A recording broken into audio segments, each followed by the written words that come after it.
Hello everyone, and welcome back to our book club. Before we begin, I just want to start with a land acknowledgement and say that with gratitude, we acknowledge that the land First Safer Space meets on is on the traditional territory of many nations, including the Mississaugas of the Credit, the Anishinaabe, the Chippewa, the Haudenosaunee, and the Wendat peoples, and is now home to many diverse First Nations, Inuit, and Métis peoples. We also acknowledge that Toronto is covered by Treaty 13 with the Mississaugas of the Credit, and that we are all treaty people. And we are grateful to be working and to be living on this land today. So again, welcome to our book club. My name is Kristen, and I am a fourth-year social work student studying at Ryerson University, and I am working toward my Bachelor of Social Work degree. And with here for a safer space, I am a placement student. So here is the book that we have been talking about. It is called Your Silence Will Not Protect You by Audre Lorde. And some of the main themes we cover each time are sexism, racism, homophobia, and also survival and change. So we couldn't cover the full book in one video, which is why I divided it up into 5 different sections. And today is the final part, part 5. And the theme that we'll be talking about today is change and resistance. So the essays included today are called Learning from the 1960s and Eye to Eye, Black Women, Hatred, and Anger. As for the poems, included today are A Poem for a Woman in Rage, Need, a Carl of Black Women's Voices, and Outlines. I do want to provide a brief content warning and say that specifically within the poetry side of this section, there is a lot of discussion of violence against women that is fairly explicit, but also discussion of sexual violence, death, and various traumas. So I encourage you, whether it's reading the book on your own time or during the following presentation, that you do what you need to do to take care of yourself. As for the language, there are some words that may need a definition. So if you see a little star or asterisk, that means I have provided a definition for that word at the bottom right-hand side of the screen. So let's talk about change. So Lorde discusses change in terms of existing oppression and using change to work toward our own liberation. And this means essentially dismantling things like racism, sexism, homophobia, classism, among others. And part of the way we can do this is looking at history, and Lorde specifically emphasizes the importance of history. And that means looking at previous movements, but also looking at the work completed by past scholars and past activists. So the importance of the past. When we look into the past, we get to learn from what has been done before. And this is in terms of both mistakes and successes. So if we look at past mistakes, we know how to not repeat those mistakes. And in terms of success, if something had worked in the past, maybe we could try to rework it in a way that will have positive change today. And Lorde says this: through examining the combination of triumphs and errors, we can examine the dangers of an incomplete vision. Not to condemn that vision, but to alter it, construct templates for possible futures, and focus our rage for change upon our enemies rather than upon each other. And that is from Learning from the 1960s. And I do just want to say that last point of focusing our rage for change upon our enemies rather than upon each other is a common argument in this book. Lorde discusses how often there is a lot of energy and violence directed inward at communities rather than outside the communities at common oppressions. But Lorde also says this: there are no new ideas, just new ways of giving those ideas we cherish breath and power in our living, in our own living. And that is from Learning from the 1960s as well.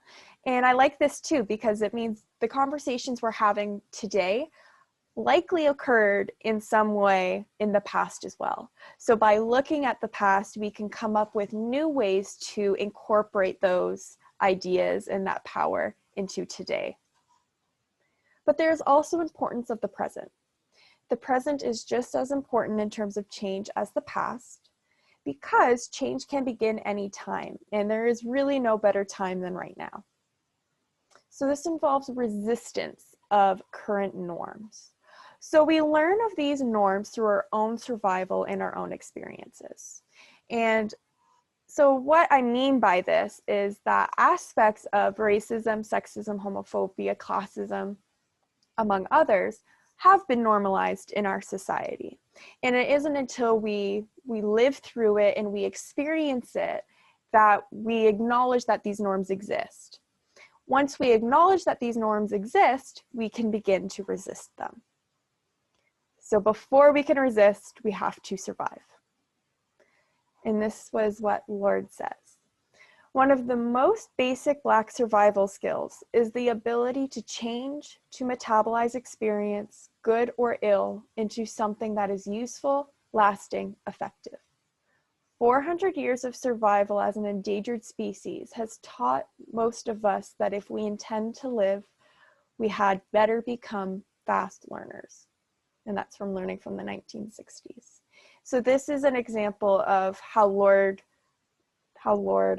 expresses how she survived, and that was becoming a fast learner.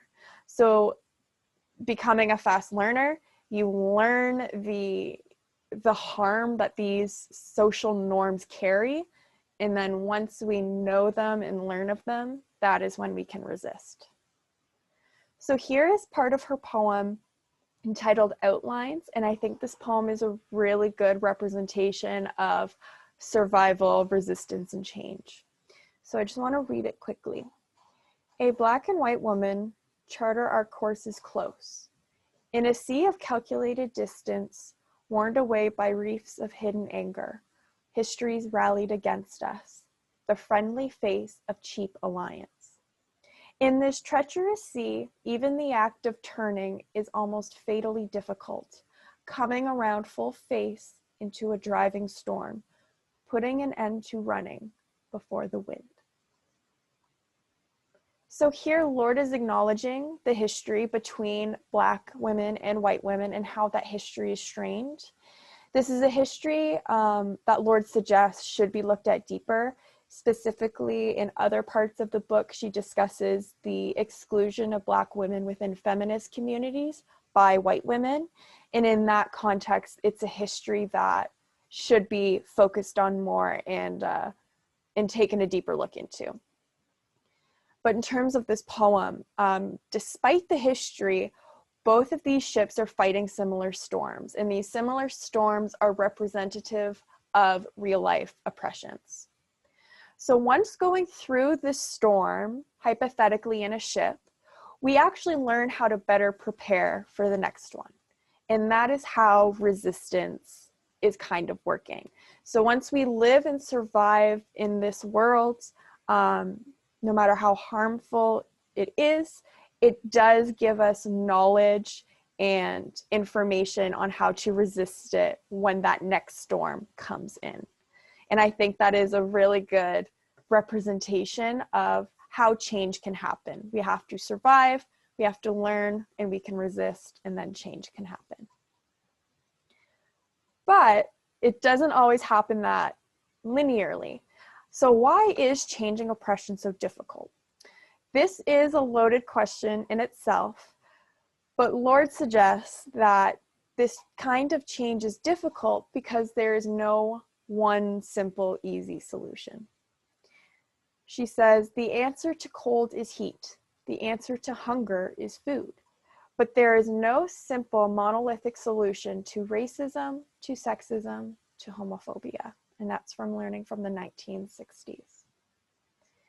In another one, she says, there is no such thing as a single issue struggle because we do not live single issue lives. And by extension, the solution to these issues are going to be as complex as the issue itself. For example, take racism. Racism is a complex issue and there's so many layers to it. So that means the solution isn't going to be a quick, easy solution. It's going to be just as complex as the issue itself, which is why it can be so challenging. Change is especially challenging for those faced with multiple oppressions every day. Lorde says this: "It's hard to stand up in the teeth of white dismissal and aggression, of gender hatred and attack. It is so much harder to tackle face-on the rejection of Black women." So Lorde, being a Black woman herself, is sharing with us that it's very hard to stand up in the teeth, as she describes, of whiteness, but also gendered hatred and attack. That is a very challenging spot to be in as a Black woman, and that can make change all the more difficult, especially if trying to do it on an individual level. Because these issues are so complex, it is not a one-person solution, it is a collective movement. Speaking of movement, there are some challenges of change within community. So even though there's more people involved, it doesn't necessarily mean the solution will be any easier. And the first reason for that is because of inter-community conflict. Lorde suggests, as mentioned earlier, that many communities continue to fight with each other instead of the common enemy. And these common enemies are the systems and institutions that hold racist, sexist, homophobic ideologies. And it are those systems and institutions that continue to perpetuate harm. So here she writes, "We were poised for attack, not always in the most effective places. When we disagreed with one another about the solution to a particular problem, we were often far more vicious to each other than the originators of our common problem." And that is a good example of the inter-community violence that Lorde is speaking of. So one other aspect of community is actually family.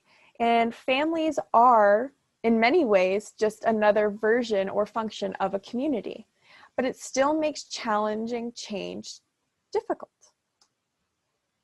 So Lorde describes the impact of racism, but also colorism, within her own family. She writes, "Somewhere I knew it was a lie that nobody else noticed color. Me, darker than my two sisters. My father, darkest of all. I was always jealous of my two sisters because my mother thought they were such good girls, whereas I was bad, always in trouble. They were neat, I was untidy. They were quiet, I was noisy." And that's from Eye to Eye. So here, Lorde is giving us an example of how ingrained these ideas and beliefs are in all aspects of our lives, and our own families are not immune to them. So Lorde suggests these beliefs are so ingrained because we absorb racist, classist, sexist ideas in our everyday lives, which we then carry with us, which allows these ideas to continue.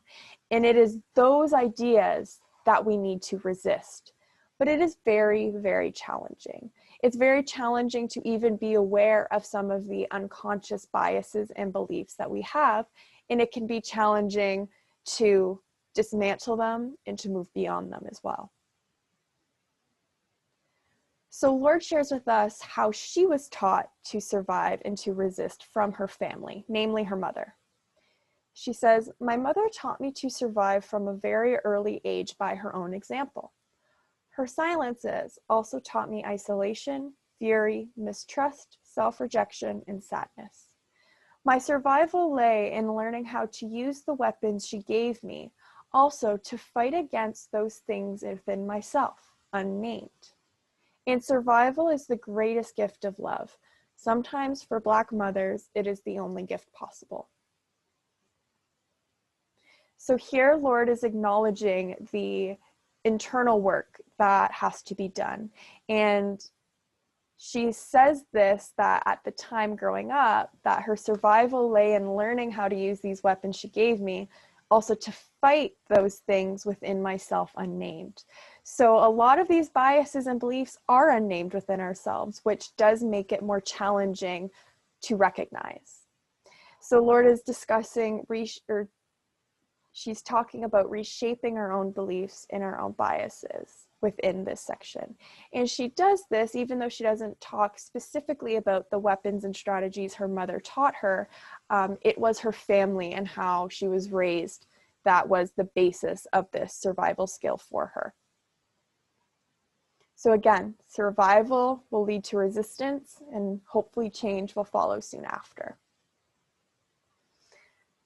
So the one thing that Lorde criticizes of past movements is the challenges with leadership. So the issue of leadership was seen within many civil rights movements. And this was when one person or a small number of people are thought to be the main leaders of a movement. But then when that person or those people lose power or lose credibility in some way, it can actually negatively impact the entire movement and therefore the change that's involved. So she writes, "And if we wait to put our future into the hands of some new Messiah, what will happen when those leaders are shot or discredited or tried for murder or called homosexual or otherwise disempowered? Do we put our future on hold?" And that is from Learning from the 1960s. And I think those are very important questions that she is posing to us. We could even think about what kind of leadership would work best for civil rights movements. In the past, it is typical of one person to be, or a few people to be, the prominent leaders of a movement. But what happens when they aren't there anymore, regardless of the reason? What does that mean for the movement, and what do we want it to mean for the movement in terms of the change we want to accomplish? Definitely some thought-provoking questions in there. But there's another form of leadership that is often overlooked, which is parenting.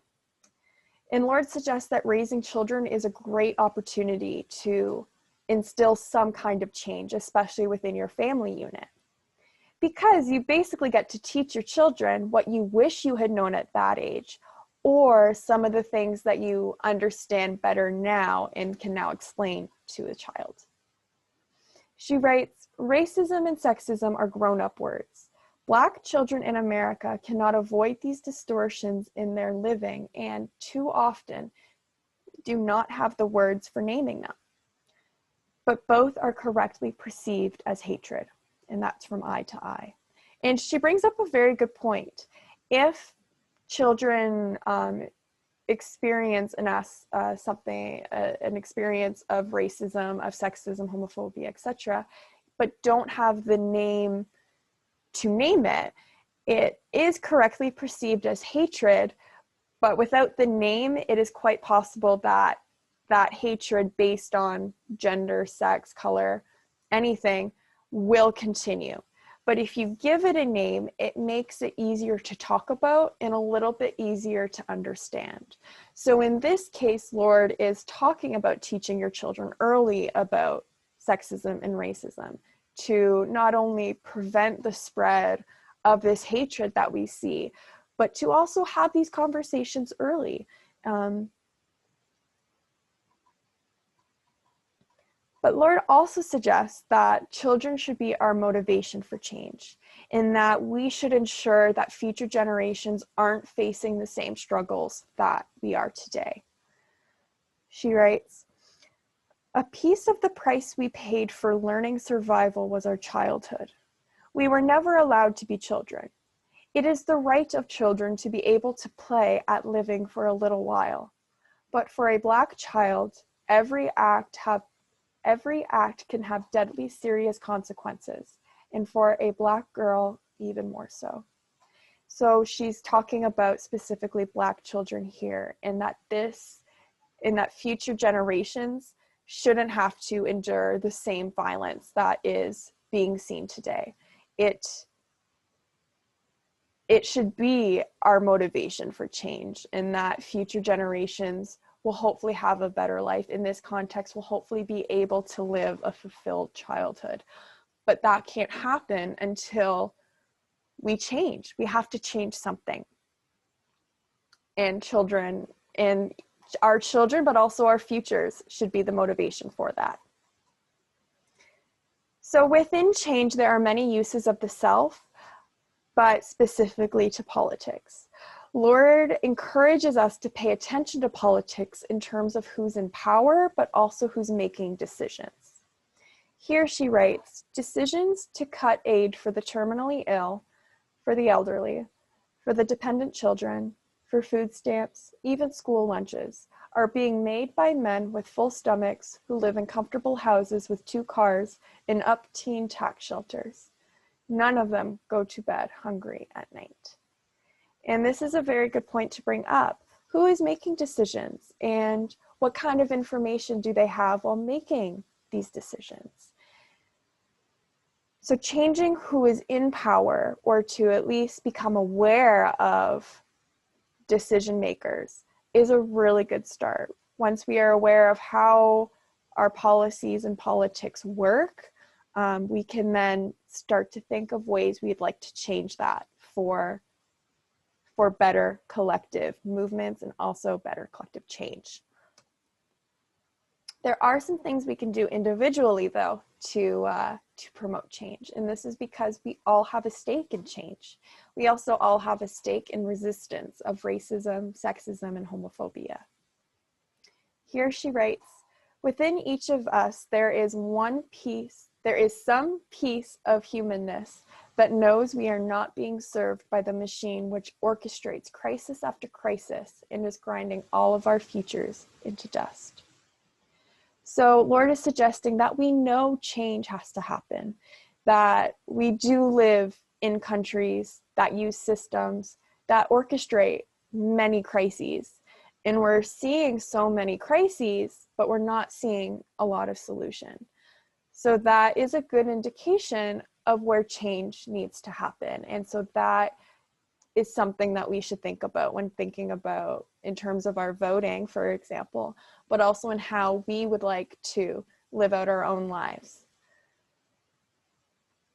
She also says this, we share a common interest, survival, and it cannot be pursued in isolation from others simply because our differences make us uncomfortable. And I wanted to put this in because we did talk about differences in our last video. And Lorde emphasizes that we need to start celebrating our differences rather than being threatened by them. Because when we're talking about change, while there are individual things we can do in terms of working on our own beliefs and biases, other than that, change can't happen alone. So there needs to be a community factor of us coming together and exploring and celebrating those differences that just hasn't happened yet. So that's another piece of information just to keep in the back of your head to work towards. So before we go for the day, I do want to leave you with this last quote. It reads, "We are not responsible for our oppression, but we must be responsible for our own liberation. It is not going to be easy, but we have what we have learned, and what we have been given is useful. We have the power those who came before us have given us to move beyond the place where they were standing." And that's from Learning from the 1960s. So Lorde is saying that we already have a lot of the tools and the knowledge needed for change, a lot of it handed down from people who have walked this earth before us. So it is now our turn to be responsible for our liberation and to use these tools and this information in a way that does work toward change. So with that, I'd like to thank you so much for joining me for this book club. I hope you enjoyed diving into these essays and poems as much as I did, and I would like to wish you the best. Thank you so much.